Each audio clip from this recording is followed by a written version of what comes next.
인사 한번 할까요? 반갑습니다. 옆 사람 보고 인사하고 뒷사람 보고 인사하고 자 좌우 사람 다 인사 다 옆으로 보세요.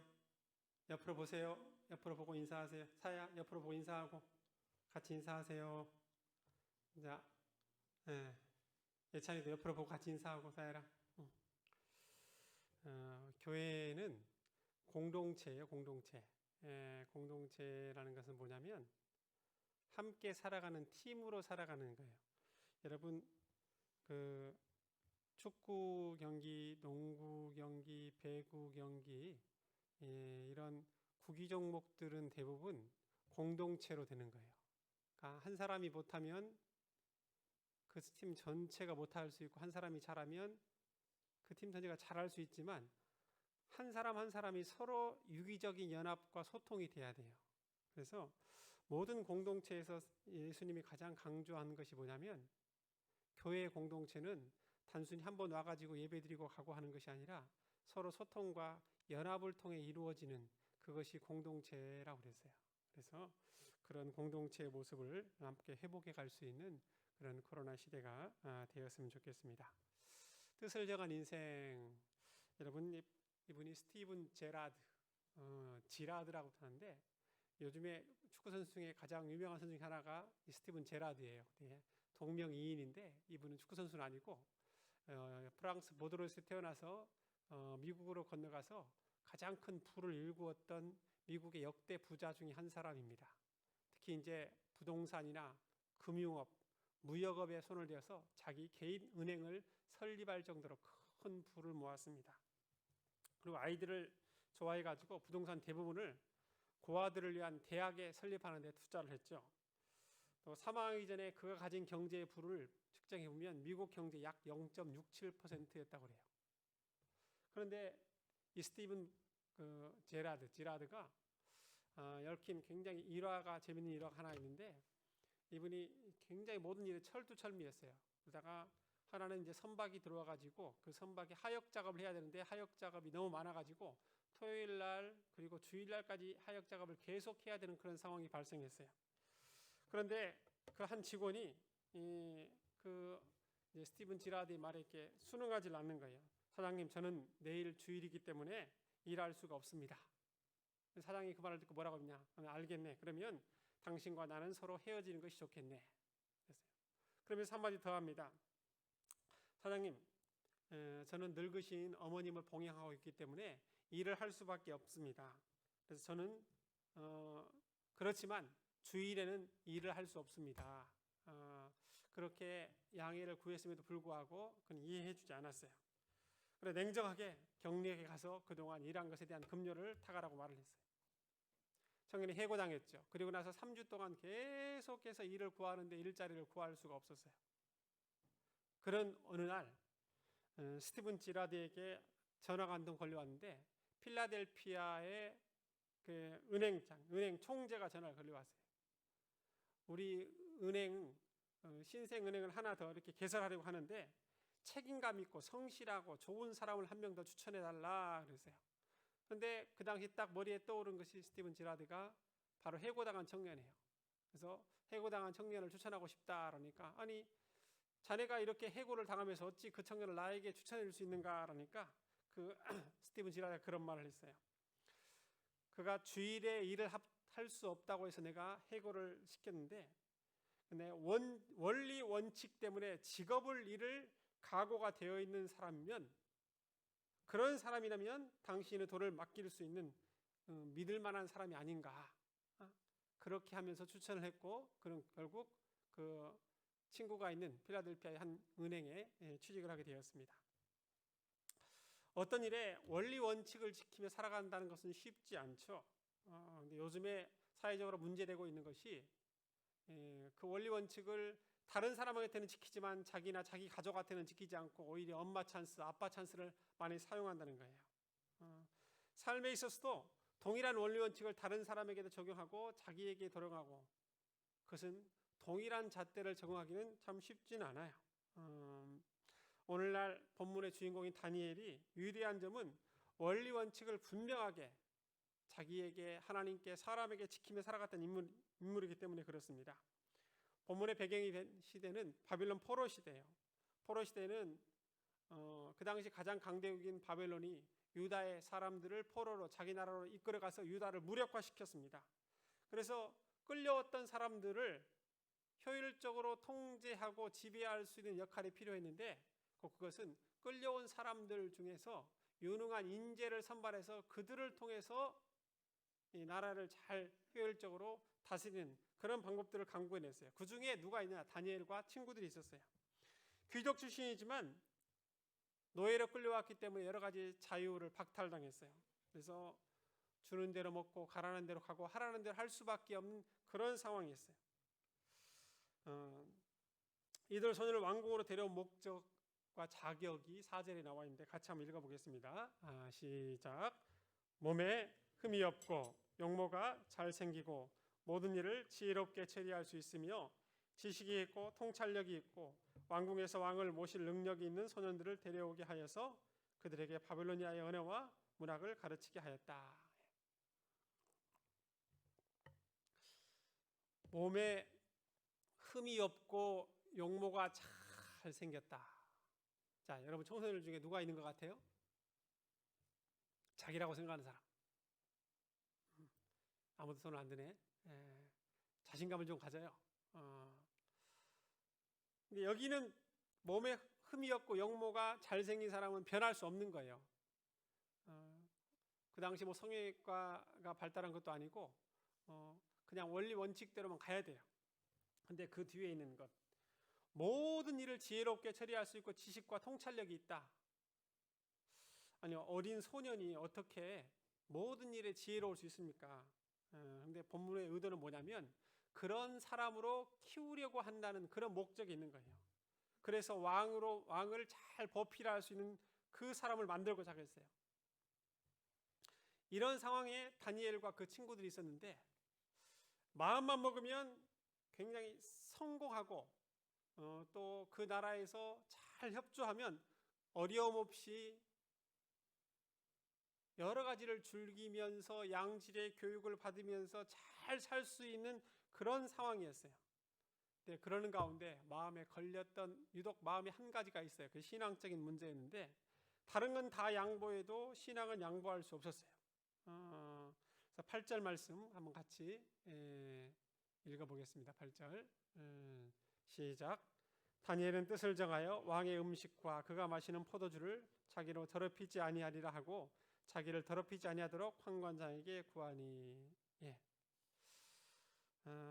여러 가지 음식들, 여러분 여기 있는 음식들 추석 때 음식 많이 먹었습니까? 자, 추석 때 송편 드신 분 손 들어보세요. 송편. 한 사람도 송편을 못 먹었네. 잡채 드셔보신 분. 잡채는 한 사람 있고.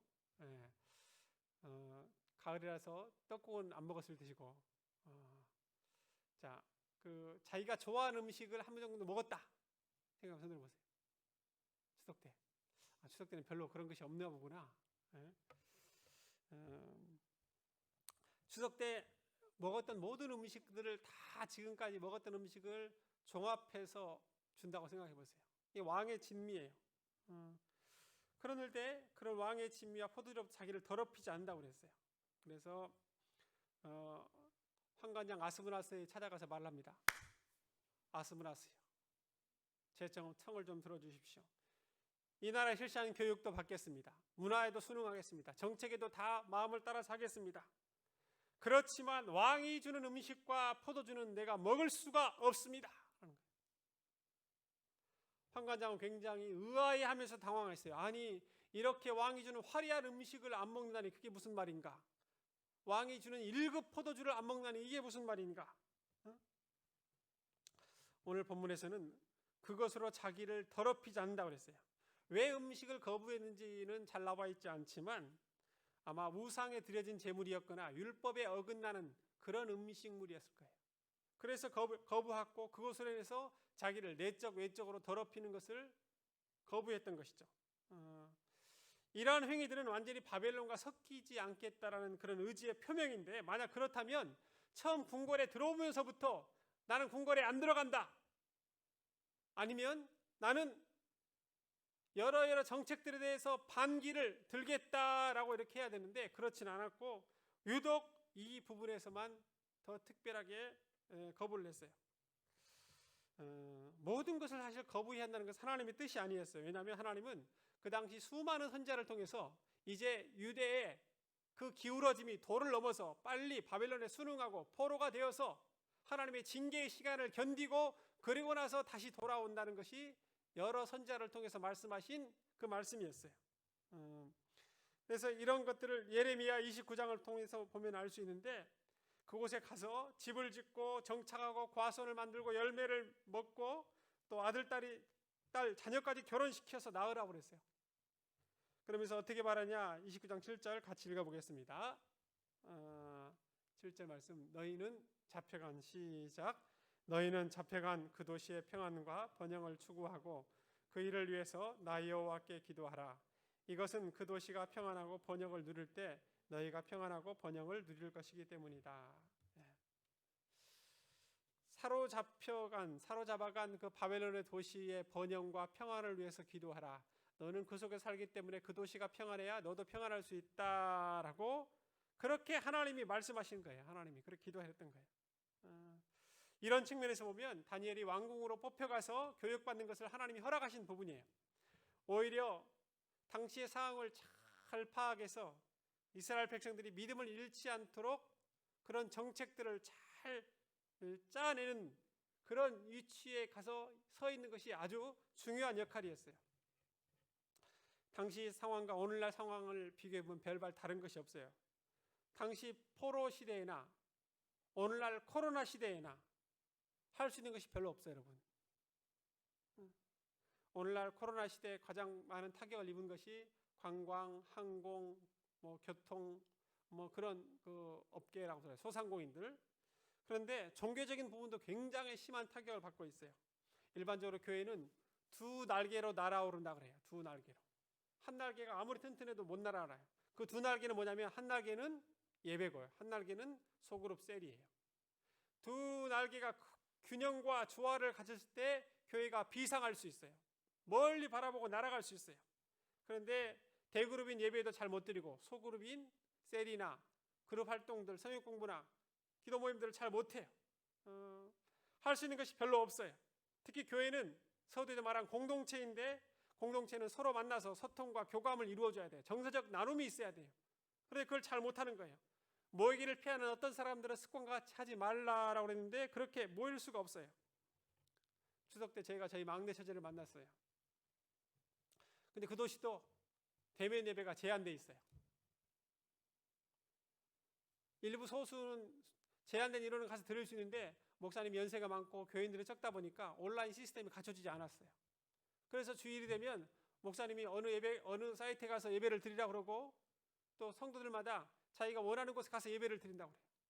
처음에는 좋은 줄 알았는데 나중에는 서로 간에 소통이 없어요. 나눔이 없어요. 공감이 떨어져요. 그리고 굉장히 답답하고 힘들어하는 것을 볼 수 있었어요. 한국교회 60% 정도가 50명 미만의 소형교회인데 앞으로는 이런 어려움이 더 가중될 수가 있어요. 다니엘이 처한 상황도 마찬가지예요. 성전이 파괴되었어요. 여러분, 오늘날 지금은 그래도 우리는 성전이라도 있는데 모든 성전이 다 파괴되었다고 생각해 보세요. 어떻게 될까요? 성전에서 예배 드릴 수 있는 모든 도구들도 다 가져갔어요. 제사 드릴 수 있는 상황도 아니에요. 번제단도 다 파괴되었어요. 다니엘서 1장 2절에는 그렇게 말하고 있어요. 주께서 유다왕 여호야김과 하나님이 전 그릇 얼마를 그의 손에 넘기심에 그가 그것을 가지고 신할 땅 자기 신들의 신전에 가져다가 그 신들의 보물창고에 두었더라고 그랬어요. 그뿐만 아니라 유대식으로 이름을 다 바꿔줬어요. 다니엘, 하나님이 심판하신다는 말이에요. 다니엘은. 근데 바벨론식으로 하면 벨드사사래요. 벨. 곧 그 벨드사살 그의 생명 벨리어 그 생명을 보존하소서라는 말이에요. 또 하나냐, 하나님은 자비로우신다는 거예요. 근데 바뀌었어요. 사드락으로 태양의 영감, 미사엘, 하나님은 누구신가라는 거예요. 메삭으로 바뀌었어요. 신 같은 분이 어디 있느냐, 아사랴 하나님께서 도우신다라는 말인데 아벤누고 누고의 종이라는 말로 바꿨어요. 곧 벨은 그 나라의 주신이에요. 주눅. 그 말뚝의 이름이에요. 주신인 말뚝의 이름. 또 누구도 그들의 신이에요. 그리고 이것은 그들의 문화와 생각 모든 것을 다 바꿔버리겠다라는 그런 거예요. 여기까지 참았어요. 그런데 참을 수 없는 것이 있었는데 바로 음식과 포도주로서 자기를 더럽히게 되는 그런 부분이에요. 이건 신앙적인 부분과 굉장히 긴밀한 관계가 있는 거예요. 그럴 때 다니엘이 뭐라고 말하니까 다니엘이 이렇게 바뀌었는데 이름이 이렇게 바뀌어졌어요. 뜻을 정하여. 다시 한번 말 따라서 해보겠습니다. 뜻을 정하여. 다시 한번 해보겠습니다. 뜻을 정하여. 뜻을 정했다. 뜻을 정했다는 것은 어떤 큰 위대한 포부와 그 비전을 품은 게 아니라 내가 적어도 이것만큼은 확실하게 지키겠다. 그런 마음의 결단과 각오를 한 거예요. 옛날에 제가 목사님 여러분한테 이야기해 줬을 거예요. 목사님이 지금까지 한 번도 안 가본 데가 있어요. 오락실을 한 번도 안 가봤어요. 디스코장도 안 가보고 당구장 가서 당구를 안 쳐봤어요. 근데 그 계기가 있어요. 오락실은 초등학교 5학년 때는 갔어요. 5학년 때 인천으로 전학 갔어요. 인천으로 가서. 인천 가서 전학 갔는데 그 당시 가니까 친구들이 가장 먼저 소개를 해주더라고. 뭘 소개해 주냐? 야, 오락 너 해봤어? 그러니까 안 해봤다고 그러니까 오락 너무너무 재밌대. 오락실 갔어. 그 당시 갤러그, 제비우스 그런 오락이 있었어요. 20원 있고 30원 있고 나중에는 50원으로 올랐어. 부모님은 시골에 계시고 누님이랑 있기 때문에 누님이 퇴근할 때까지 다 자유시간이야. 그래서 시간만 나면 오락실에 갔어요. 나중에는 거짓말하고 뭘 사겠다고 해서 그것까지 가도 오락실에 갔어요. 너무너무 재밌었어요. 학교에 가다가도 오락 생각나. 그러면서 갑자기 머리에 떠오르는 것인데 부모님이 나를 위해 시골에서 열심히 농사 짓는 그 모습이 떠올라. 그래서 내가 이러면 안 되겠다. 시골에서는 공부를 잘해서 유학을 보낸다는 식으로 여기까지 보냈는데 틈만 나면 이렇게 하고 성적이 떨어지고. 그래서 그때 어떤 생각을 했냐. 다니엘과 같은 그런 생각을 한번 해봤어. 내가 여기서 앞으로 오락실 밖에 서서 그랬어요. 막 소리가 들려오는데 앞으로 오락실을 가면 내 어머니, 시골에 계신 어머니가 죽어도 좋다. 돌아가시기를 원한다. 그러니까 내 마음에 그런 결단을 했어요. 그때. 그래가지고 그 뒤로도 유혹이 있었어요. 돈을 송전해주고 그 앞에서 왔다 갔다 하면서 갈까 말까. 들어가면 어머니가 돌아가셔도 좋다라고 그 어린 나이에 결심을 했기 때문에 꼭 내가 가면 돌아가실 것 같아. 그래가지고 그때 이겨냈어요. 5학년 그 뒤로 중학교 때, 고등학교 때, 대학교 때 지금까지 사실 오락실에 가서 오락을 해본 적이 없어. 물론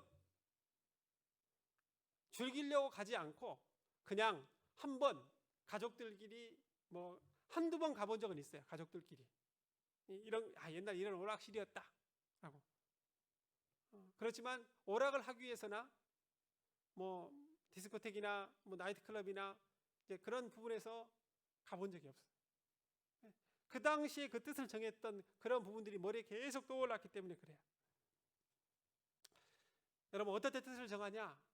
뜻을 정하는 것은 뜻을 정하지 않으면 평소에 마음먹거나 생각했던 것을 지켜낼 수 없다고 생각될 때 뜻을 정한 거예요. 내 연약한 의지로 감당할 수 없겠다. 내가 쉽게 타협할 수 없겠다라고 생각할 때 뜻을 정하는 거예요. 그 뜻을 정할 때는 많은 갈등도 있고 희생도 있고 손해도 있어요. 그렇지만 그 뜻을 정함을 통해서 그 뜻이 나를 지켜줄 수가 있어. 다니엘이 그 뜻을 정함으로 인해서 앞으로 어떤 일이 벌어질 것이라는 것을 뻔히 알았어요. 관직의 기회가 박탈되고 출세의 기회가 막히고 지금까지 포로로서 잘 대접을 받았지만 앞으로는 미움과 핍박을 받을 수가 있어요. 특히 본문에 여호야김이 나오는데요. 그 뒤에 여호야긴 시드기야 왕이 나오는데 시드기야 왕 같은 것은 바벨론의 그 정책에 불응하고 대응했다가 결국 눈이 뽑히고 온몸을 결박당해 가서 나중에 결국 평생을 감옥에서 보내는 그런 상황이에요. 다니엘도 그렇게 될 수 있어요. 여러분 누군지 혹시 아시는 분? 누군지 아셔요? 성이 주스예요. 주시. 이름이 기철. 주기철 목사님이에요. 주기철 목사님이 그 당시 일제시대 때 모든 것을 양보했지만 뜻을 정해서 신앙에는 양보를 안 했어요. 특히 신사참배만큼은 내가 하지 않는다라고 그랬어요. 다니엘과 그 친구들처럼 이름도 개명됐어요. 이름이 주기철이 아니라 신철기철이에요. 일제시대 때. 그런데 신사참배는 자기의 마음 가운데 용납이 안 되는 거예요. 1925년 평양신화를 졸업하고 나서 1944년 순교하기까지 그 신도 정책과 끊임없이 싸웠습니다. 5년 3개월 동안 옥에 갇혀 있었는데요. 무려 1938년 그 2월부터 주기적으로 나갔다 들어왔다를 반복해요. 그러면서 목사직도 박탈당하고 산정교회도 폐쇄되었어요. 고난의 길을 가야 됐어요. 일제시대 신사참배는요, 그 당시 사상과 종교와 자유를 억압하기 위해서 신사에 가서 마음을 다해서 절하라는 거였어요. 이것을 종교적인, 특히 이제 그 믿음을 가진 사람에게도 동일하게 적용을 시켰어요. 그런데 우상에게 절하지 말라고 그랬는데 그것을 마음 가운데 생각할 때 안 되겠다 싶은 거예요. 그래서 거부했죠. 일제는 그것이 국민의례의 한 과정이다라고 회유를 하기도 했지만 끝까지 버티는 사람도 있었어요. 그래서 한국교회 200개 교회가 폐쇄되었고 50명 이상이 순교를 했어요. 주기철 목사님도 해방 1년을 앞두고 순교하셨죠. 때론 이렇게 뜻을 정하면 자기의 생명도 위협당할 수 있는 그런 상황이 발생해. 다니엘도 그랬어요. 그래서 조용히 중간감독 환관장을 찾아가서 말을 합니다. 다니엘의 말을 들은 환관장이 두려움이 있어요. 10절에는 이로 인해 너희 때문에 내 머리가 왕 앞에서 위태롭게 된다 그랬어요. 내 머리가 날아갈 수 있다는 거예요. 내 머리가 날아갈 정도면요, 환관장이 다니엘을 죽여버릴 수도 있었어요. 왜? 자기가 살기 위해서. 그리고 모든 화살을 다 다니엘에게 돌릴 수 있었어요. 그런데 그 사실을 왕에게 미리 말하지도 않아요. 자기가 끌어안고 가요. 믿음이 있었던 것도 아니에요. 왜 어떻게 그것이 됐을까? 그리고 다니엘은 어떻게 그걸 말했을까? 다니엘이 말한 것이 자기 자신이 어떤 그 마음 가운데 인간적인 소신에서 그렇게 말을 한 거예요. 말을 한 게 아니라 믿음이 있었어요. 믿음이. 그래서 환관장에게 말을 합니다. 채식을 먹게 해주고 열흘 후에 왕의 진미를 먹은 사람과 비교해 보십시오. 인간적으로 생각하면 고작 15살. 여러분 몇 살이에요 지금? 15살 손들어 봐. 15살. 없어? 3명이나 되네. 15살이.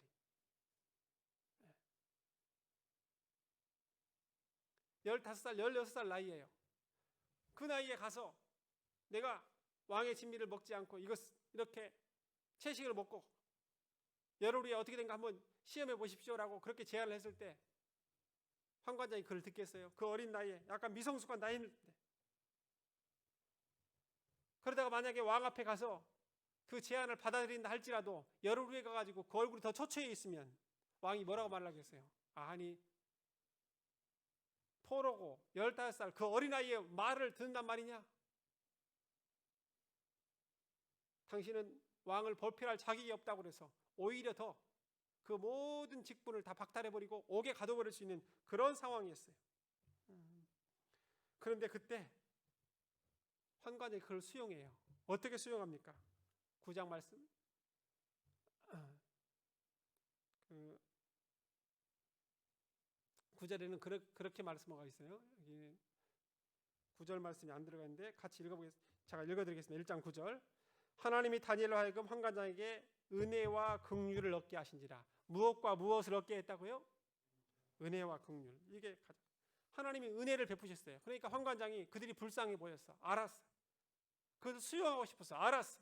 제안에 수용했어요. 자, 그러면 여러분, 다니엘이 이렇게 때론 자기 생명을 담보로 하면서까지 그 과감한 제안을 할 수 있었던 그 동력 밑바탕은 어디에 있을까? 두 글자로 말해보세요. 뭐예요? 믿음이에요. 믿음. 불과 15, 16살 나이밖에 안 되지만 선조로부터 받아왔던 신앙적 교육이 있었어요. 신앙교육을 내면화시켜서 그것을 자기 것으로 승화시켜 그것이 믿음으로 표출된 겁니다. 나중에 다니엘이 주변 신하들의 굉장히 유능한 총리가 되니까 모의 공작을 받아서 신하들이 그럽니다. 왕한테 어떤 상소를 올리냐, 제안을 하냐. 왕 외에 다른 신들이나 사람에게 무엇을 구하면 사자고로 던져넣기로 해요. 그런데 다니엘은 그때도 뜻을 정하여서 계속 자기 방에 가서 하루에 3번씩 성전을 향하여 기도해요. 그러다가 사자굴 속에 들어가죠. 그때 사자굴에 집어넣었던 느부갓네살이 뭐라고 말합니까? 그때 그렇게 말을 해요. 왕이 심히 기뻐서 명하여 다니엘을 굴에서 올라오라 하며 그들이 다니엘을 굴에서 올린즉 그의 몸이 조금도 상하지 아니하였으니 이는 그가 자기 하나님을 믿음이더라. 자기 하나님을 믿음이더라. 여러분, 믿음이 없으면 타협할 수밖에 없어요. 믿음이 없으면 왕의 진미를 먹고 싶은 요구에 굴복할 수밖에 없어요. 믿음이 없으면 환관장의 말을 따를 수밖에 없어요. 믿음이 없으면 어떤 것이 자기에 유익한가 항상 저울질할 수밖에 없어요. 그런데 부모로부터 그 믿음을 이어받았던 다니엘은 그 믿음에 따라 뜻을 정했던 거예요. 믿음이 우선순위였어요. 그 당시 오늘날 코로나 시대에나 그 당시 포로 시대에나 똑같아요. 할 수 있는 것이 별로 없어요. 바벨론에게 저항하지도 말라고 그랬고 그것에 다 순응하라고 그랬어요. 그때 유튜브가 있습니까? 인터넷 방송이 있습니까? 아무것도 없어요. 그러나 아마 평생에 예배다운 예배를 잘 드릴 수 없었어요. 그러나 그 자기의 신앙을 깎아낼 수밖에 없는 그런 환경 속에서도 불평과 불만을 늘어놓지 않고 자기가 할 수 있는 범위를 찾아서 최선을 다했어요. 분명한 뜻을 정했어요. 여러분, 신앙의 뜻 그리고 인생의 여러분이 뜻을 한번 정해보세요. 나는 적어도 이러한 모습으로 살겠다.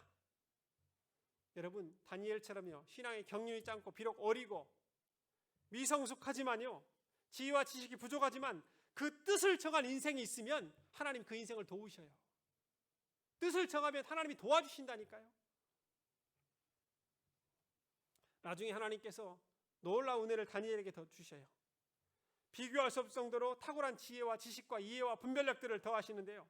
1장 11절에는 하나님이 이 매소년에게 학문을 주시고 모든 서적을 깨닫게 하시고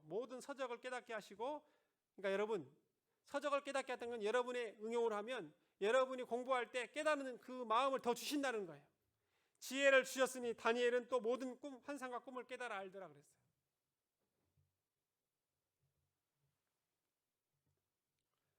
서울대 의대를 수석으로 입학했고 수석 졸업한 사람이 있죠. 원정수 권사님이. 내가 한 번 이야기를 했을 거예요. 이분은 전교 밑바닥 하위권에서 놀던 사람이에요. 그런데 하나님이 지혜와 계시의 영을 그에게 주셨어요. 책이 그냥 머릿속에 스캔 파일 떴는 것처럼 지나간대. 그런데 제일 못하는 게 뭐냐? 수학이에요. 수학. 왜? 수학은 숫자가 달래 나오면 못하는 거야. 못 풀어. 그래서 선생님들이 놀랬다는 거예요. 어떻게 컨닝하는 것처럼 책하고 똑같이 답을 쓸 수 있냐? 근데 하나님이 지혜를 주시니까 그것이 머리에 다 떠오른대. 책이 보인대 하다가. 나중에 이제 수학도 응용력이 길러지고 해서 결국 서울의대 수석으로 들어가고 나중에 졸업도 그렇게 졸업을 했어요. 그러니까 자기의 지혜가 아니라고 봐요. 자기는 내가 아니다 이것은. 다니엘 1장 20절에는 그렇게 말하고 있어요. 같이 읽어보겠습니다. 시작. 왕이 그들에게 모든 일을 묻는 중에 그 지혜와 총명이 온 나라 박수와 술객보다 10배나 나은 줄 아니라. 예. 바벨론 결국 그래서 다니엘은 끌려온 포로로서 총리 지혜까지 수행하고 2대 느부갓네살부터 7대 벨사사론까지 그 이후에 페르시아 메대 왕국까지도 나라가 제국이 바뀌었음에도 불구하고 총리직을 수행해요. 가장 최장수 총리 90세가 될 때까지 70년 이상을 총리로 있어요. 여러분, 뜻을 정해보세요. 내가 분명한데 가다가 포기할 것 같은 일, 주변 환경으로 인해서 신앙적으로 타협할 수 있는 그 일, 공부하다가 또 친구의 관계에서 이렇게 해야 되는 것도 알지만 이것이 옳은 것을 알지만 내가 잘 할 수 없을 것 같다고 생각되는 그것에 한번 뜻을 정해서 결단해 보세요. 이번에는 약하다. 이 부분에서 내가 특히 넘어지기 쉽다라고 생각하는 그런 부분이 있을 거예요. 그런 것의 뜻을 정해보세요. 그렇다면 하나님이 그걸 도와주셔요. 하나님 높으사셔요. 기뻐하셔요. 때론 그것에 손해도 있고 아픔도 있고 힘듦도 있을 수 있어요. 그러나 하나님이 그 뜻을 정한 것을 기억하시고 도와주시고 함께 하셔요. 우리 청소년부 친구들이 코로나 시대 그냥 코로나가 지나가기만을 빨리 기다리는 것이 아니라 더 역동적인 신앙에 의해서 뜻을 정해서 하나님께 분명히 나아간다면 하나님께서 여러분을 향해 더 특별한 도우심과 그 주변에 은혜와 긍휼을 베푸실 것을 믿고 나아갈 수 있기를 간절히 축원합니다. 기도하겠습니다.